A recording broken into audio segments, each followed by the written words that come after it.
Problemas principales del conocimiento. La posibilidad del conocimiento humano. ¿Puede realmente el sujeto aprender del objeto? El origen del conocimiento. Nos plantea, ¿es la razón o la experiencia la fuente del conocimiento?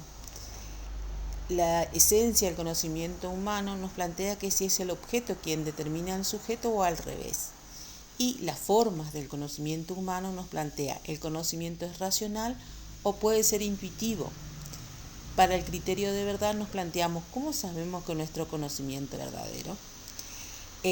Para contestar a la posibilidad del conocimiento, ¿puede realmente el sujeto aprender del objeto? Vamos a ver algunas corrientes epistemológicas, comenzando con el dogmatismo. El conocimiento para el dogmatismo no es un problema. Los objetos son captados directamente. No tienen ningún planteo con respecto al objeto. Digamos, el objeto se deja conocer, por decirlo así. Es un conocimiento que se plantea de los presocráticos, ¿sí? Ellos no se planteaban cómo se conocía o por qué se conocía, sino que simplemente se daba el conocimiento. Tiene tres tipos de dogmatismo. El teórico, ¿sí? Que es el que se plantea sobre los conceptos. El ético, que es sobre la moral, y el religioso, que es el que normalmente se da en todas las religiones. Nosotros tenemos fe, creemos en un ser superior porque culturalmente nos han dado esa religión, pero no la cuestionamos, no la criticamos, no la pensamos, ¿sí? Desde el dogmatismo. El otro tipo de conocimiento es el escepticismo. El conocimiento no es posible, el sujeto no puede aprender el objeto. Para el escepticismo, ¿sí? Al revés que el dogmatismo, el objeto existe sin tener ninguna conexión con el sujeto. El sujeto no aprende el objeto está por su parte y el sujeto por su parte. No hay una relación entre el sujeto y objeto. Dentro del tipo de escepticismo está el lógico, ¿sí? El que plantea las partes, cómo se van dando el escepticismo. Tenemos el metafísico, el ético también, ¿sí? Para la moral, y el religioso.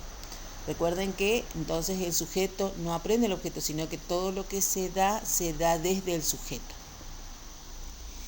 Desde el punto metódico pone en duda todo lo que se presenta como verdadero para eliminar todo lo falso. Por eso tienen una pauta lógica, ¿sí? Todo el momento va a dudar del objeto y siempre va a plantear de que se puede conocer desde otro punto o desde otra forma ese mismo objeto, ¿sí? Ya más en la Edad Media es la duda metódica de Descartes, ¿ah?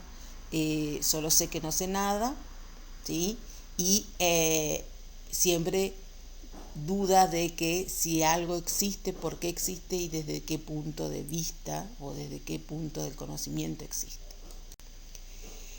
Las otras corrientes van a ser el subjetivismo, de que no hay duda, no hay ninguna verdad universalmente válida para el subjetivismo, ¿sí? Cada sujeto puede ver una realidad distinta, ¿sí? Dependerá del sujeto cómo ve ese objeto y puede tener un condicionamiento distinto para cualquier objeto. Algo puede ser verdadero para una persona, pero no para otra. El subjetivismo, el conocimiento es individual, ¿sí? El juicio es válido únicamente para el sujeto individual que lo formula. ¿Está?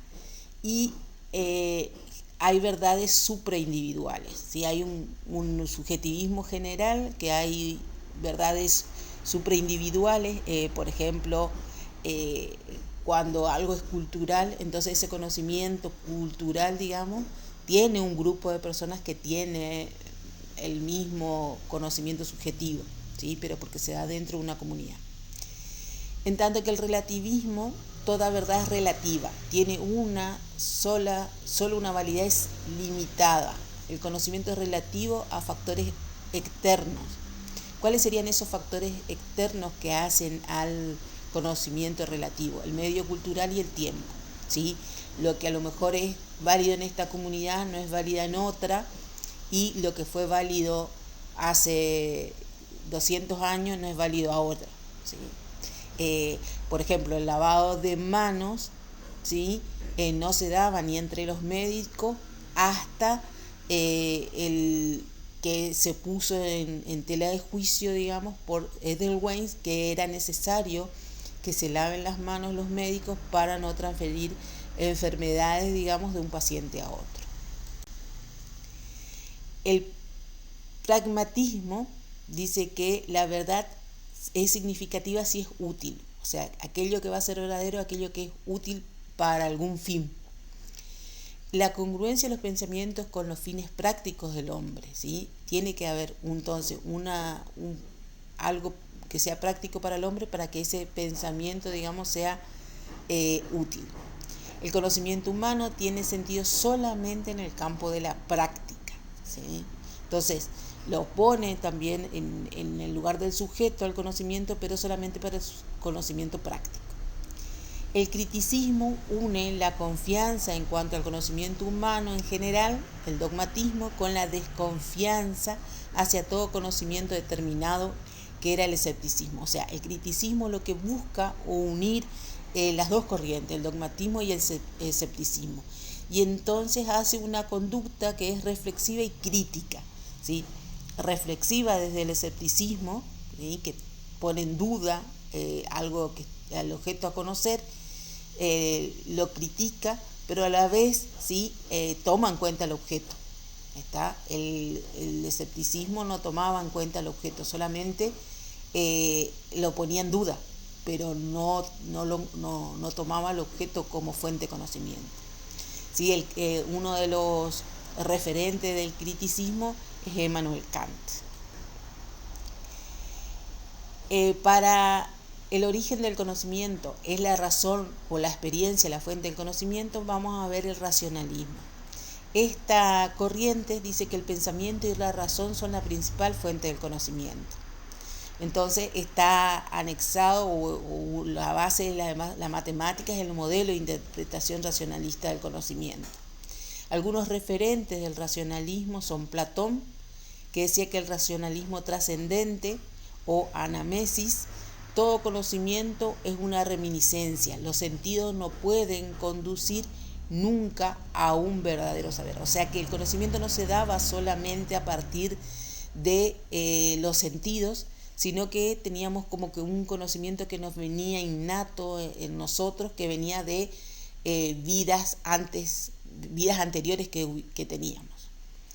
Para San Agustín, el racionalismo es un racionalismo teológico. Todo saber en sentido propio y riguroso procede de la razón humana y de la iluminación divina. O sea, para él todo aquello que no conocíamos a través de los sentidos era porque Dios nos imbuía, digamos, de ese conocimiento.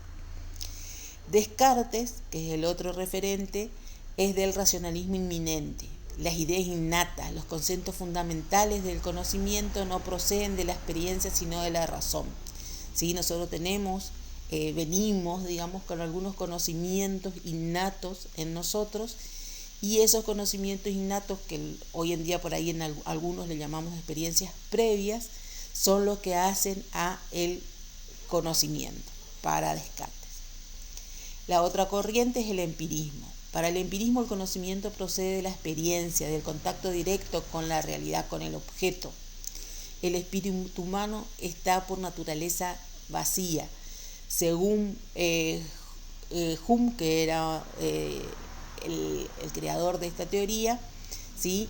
El ser humano es como una tabla rasa, una hoja en blanco, no tiene nada, ¿sí? Y en esa no trae nada, digamos, innato en su memoria, y se va, digamos, escribiendo a medida que transcurre la experiencia. Es el modelo en general de las ciencias naturales, ¿sí? Y los referentes serían Locke, Hume, entre otros. Entonces los racionalistas proceden de la matemática ciencia ideal y los empiristas proceden de las ciencias naturales, ¿sí? Las ciencias reales, las ciencias de la naturaleza. La otra corriente es el intelectualismo. Trata de mediar entre el racionalismo y el empirismo. Para él la conciencia cognoscente saca sus conceptos de la experiencia, ¿sí? O sea que trata de que el sujeto cognoscente tome el objeto y de ese objeto saque el conocimiento. Concibe lo racional como derivado de lo empírico. Un representante de esta corriente es Aristóteles. La esencia del objeto se percibe por medio de los sentidos y se extrae mediante el entendimiento, o sea que la razón hace de que uno conozca ese objeto, que digamos el entendimiento es una facultad especial de la razón humana. Santo Tomás de Aquino también está dentro de esta corriente del intelectualismo, o sea, no pone solamente en Dios el conocimiento último, sino que también dice que se va conociendo a través de los objetos y tomando un concepto de esos objetos, digamos, un aprendizaje del objeto. El apriorismo es la otra corriente y dice que también trata de mediar entre el racionalismo y el empirismo. Es opuesta al intelectualismo. El factor a priori del conocimiento para el apriorismo no procede de la experiencia, sino del pensamiento, de la razón. O sea que él pone primero la razón y después la experiencia. Es como que valida su conocimiento intelectual en la experiencia.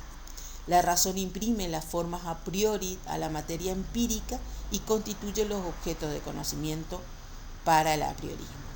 Uno de sus representantes es Kant. Entonces, el conocimiento tiene un factor racional y un factor empírico.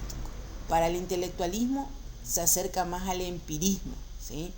Porque va desde el objeto, intelectualiza ese objeto y le da un carácter abstracto. En cambio, el apriorismo sí se acerca más al racionalismo porque es un conocimiento intelectual que lo que hacemos es verificar con la experiencia.